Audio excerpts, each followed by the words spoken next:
What's up, kings and queens? It's Queen Tajay, also known as Sadiddy, and I am back with another video. And in this video, I will be doing a spiritual tutorial, spiritual nail. One of my up and coming clients wants spiritual nails, and I honestly did not know what to do, so I decided to press record and kind of test myself on a few methods. And this is the one I like the most, so this is the only one I'm going to show.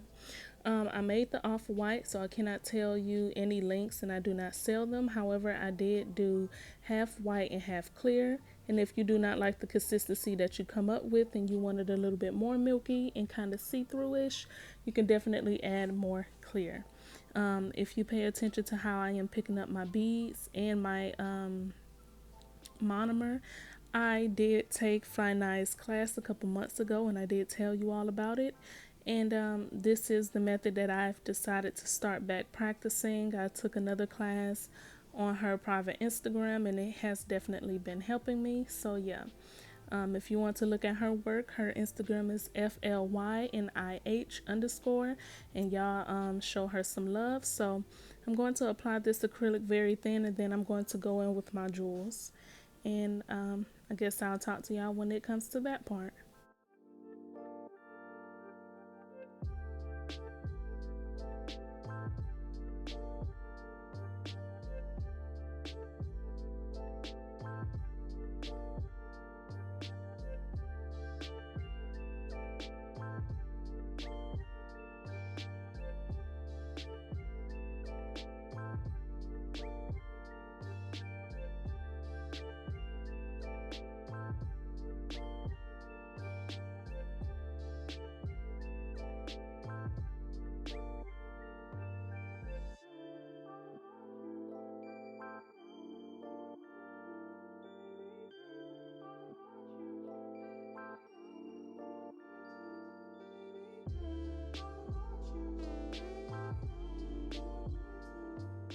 Now that I've laid my acrylic as thin as I could, I'm then going to go in with my gold charms. I'm using different shapes and sizes of moons, stars, and an eye type shape.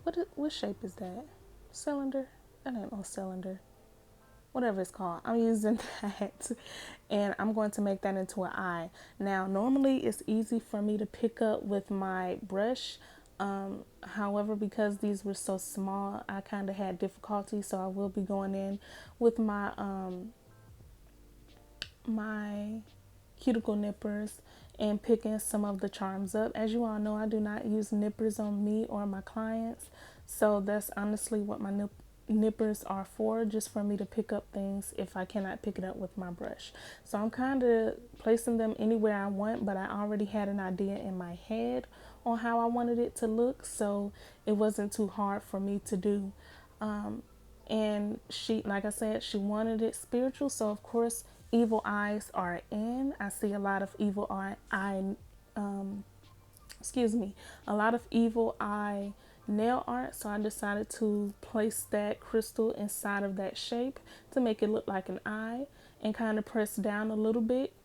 I know that a lot of you do not know that we can encapsulate crystals, but you definitely can. You just have to be strategic about it, and you cannot use too wet beads and they cannot be too dry. So once I'm done placing all of my charms, I'm going to push them into the nail so they can stick a little bit, and then I'm going to encapsulate them with my ultra clear from C-Tones. Literally the best clear. If it's foggy, it's because your brush is dirty. If it looks scratched up, that because you fouled too hard and you did not buff out the scratches. As you all know, I do not always buff out my scratches. It just depends on the design that I am going for. But if you want a crystal look for your encapsulated nails, or if you're doing clear nails, you definitely want to buff out those scratches so you could get the look that you want. So I'm going to go in and encapsulate. I'm going to foul off camera, and then you all will see the end result after this.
So thank you, kings and queens, for watching. Make sure you like, comment, and subscribe. Click on that notification bell so you know when I post. And I'll see y'all, kings and queens, later. Bye.